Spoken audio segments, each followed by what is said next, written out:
we have here Mr. John Schufer from Delaware Reentry Consortium. Thank you, Michael.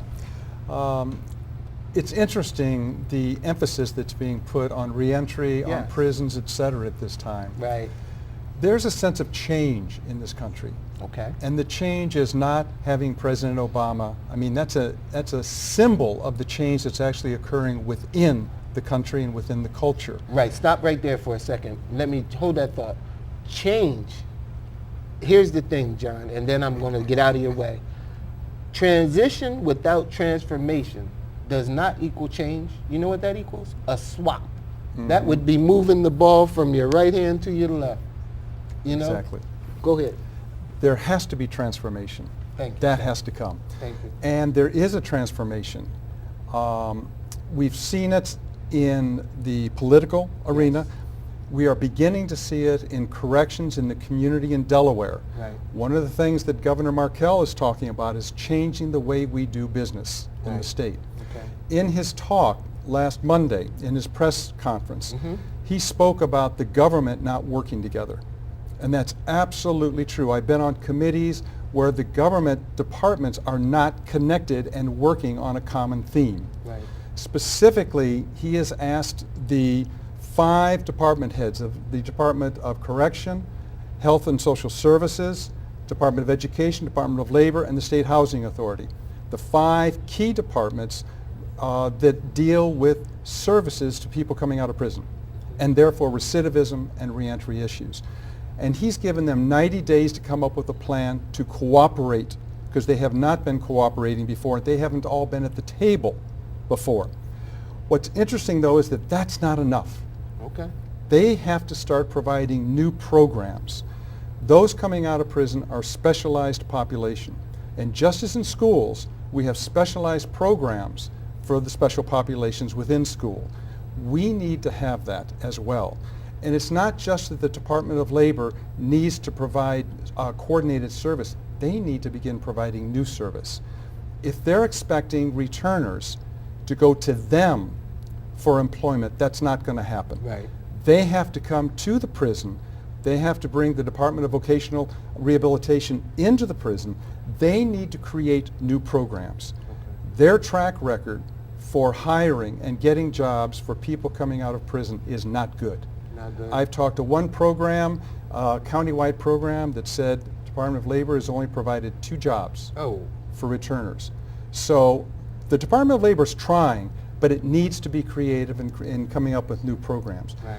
The Department of Labor also needs to talk with businesses and corporations, because they're where the jobs are going to come from. Right. And the Department of Labor is in a position to talk with them about tax breaks, about the benefits of hiring people, returners who are in programs. Right. An example is the Orlando project in Orlando, Florida. Okay. All new city buildings that were built by the city Mhm. have to have 50% of the new hires have to be returners coming from prison. What percent? 50? 50%. Wow. So 1 out of 2 of new hires Yeah. have to be returners from prison. That has done a tremendous amount of positive to give them an opportunity to get jobs. Now, is that a citywide program? Citywide program Is that in the Orlando. only city in our state country that's doing that? Is- In pardon? Orlando? Is Is Orlando Orlando the the only only- city that's doing I that? do not know that. I think there are other states that have programs, but I don't know of them. I just know Right. about the Orlando project. That's pretty aggressive, Mhm. to say the least. I do have a question, John. With the job market being the way that it is in general, don't you think that that would impact even the availability if the Department of Labor did create these specialized programs? We can't find jobs anyway. Yes, it is probably the worst of times, and yet we still need to do that, because if we're going to address crime, Right. we have to address employment of folks coming out of prison. We have no choice. Mm-hmm. So new jobs need to be created, and special emphasis needs to be placed on those coming out of prison, basically to give them the services. Right. Now, you might say to, an employer might say, well, why should I hire someone coming out of prison? He's a criminal, he or she has proven no good. Right. Well, what the experience has been, if they're part of a program and they're supported, these folks actually turn out to be very good employees. Right. The employer knows more about them Right. because they've been part of a program. Yeah. The program supports them. When the going gets tough, the program is there to help them continue on the job. Right. And many employers are finding that these are better employees than just hiring someone off the street that you don't know. Do you have like a lot of intimate contact with the reentry, the individuals who are going through the reentry process? I mean, do they sit down and get an opportunity to talk to you, or are you dealing with the more Broad corporate population. or the more corporate aspect of it in terms of trying to get that, the consortium, the proper funding, and so on and so forth? And Actually, it's both. it's both. As the Delaware Reentry Consortium, I am the project director of that. Right. The membership of that is programs that actually work directly with the people returning. Okay. Martha House, who's been on here, the Delaware Center for Justice, which has been on here, a number of these programs actually provide the services for the returners. Right. I do it through the Alternatives to Violence Project, Okay. where we are working within the prison, and also the Delaware Women's Mentor Program, Yeah. where we work with women coming out of the women's system and help them with housing, employment, getting a mentor. Right. With the Delaware Reentry Consortium, we are also responsible, our areas look at policy, like the op-ed that appeared in today's paper. Oh yeah, yeah. That was part of the Delaware Reentry Consortium to let people know in the community Right. what is happening and what needs to happen. Right. Great piece of writing, by the way. I did Well, read that article. And, thank you. For those of you in the audience, if you read today's Wilmington News Journal, Mr. Shuford had a piece, an op-ed piece, in today's Sunday News Journal. Do you mind if I just read the last part of it? No, go right ahead. Okay. So where can you start? If you know of a reentry program, contact them. A number of churches have reentry programs. Get involved. If your church does not have a reentry program, find out what other churches are doing. The need is great and the opportunities are many. There are opportunities for mentors who provide emotional support, a listening ear, a guiding eye, and friendship. If you are not aware of any reentry programs, contact the Delaware Reentry Consortium, whose membership is both faith-based and community reentry programs. The DRC, Delaware Reentry Consortium, can put you in contact with reentry programs needing employment, housing, and mentor opportunities. We are a community. We are all in this together, and with the new administrations in Dover and Washington, we will have opportunities to become involved and make a difference. Together we will see economic and social recovery. Let's not even think of the other option. That's what I'm talking about. Well, actually, that's what he's talking Yeah. about.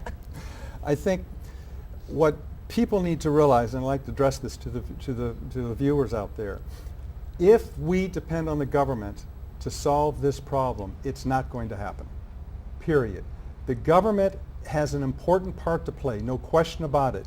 When somebody goes into prison, it's the government's responsibility to provide them with the programs and resources and services so that when they come out, they're prepared to be successful. If they come out prepared to be successful and we don't accept them, we are not welcoming, we don't give them jobs, we don't give them housing, we don't give them opportunities, then they will be unsuccessful. And right now, 70% of the people coming out of prison return to prison. That's not a very good track record. If we had a school that had 70% failure rate, what would we do with that school, especially if it were in our neighborhood? So it's up to us to contact your church, contact the programs. As I said in the op-ed article, there are many opportunities for us all to get involved. We have to change our attitude because the people coming out of prison are part of our community. There are tens of thousands who've been through the criminal justice system. It's not just on the other side of the tracks. They're in our neighborhoods. We know them, but we may not know that they have been in prison. We meet them every day. We need to accept them back into our community, and by doing that, we will have safer communities, and we will all be happier as a result of that. So it's really up to us as a community to take this on. Remember what Barack Obama said. He said, it's not about me, meaning President Obama. He said, it's about us. It's about you. It's about us changing our attitudes. It's about us becoming involved in this transformation We have to do it because it's not going to happen if we just depend on the government. That's right. John, And go ahead. One more thing in closing on this subject, Sean, I want to say something to our audience as well. But this is, as John has said so eloquently, we all need to get involved, and there is work to do. But let's not go into the posturing. For those people and those organizations that can work together, it's not enough to be on a board. Make sure that you're on board, okay? Ah, yes. And do the job.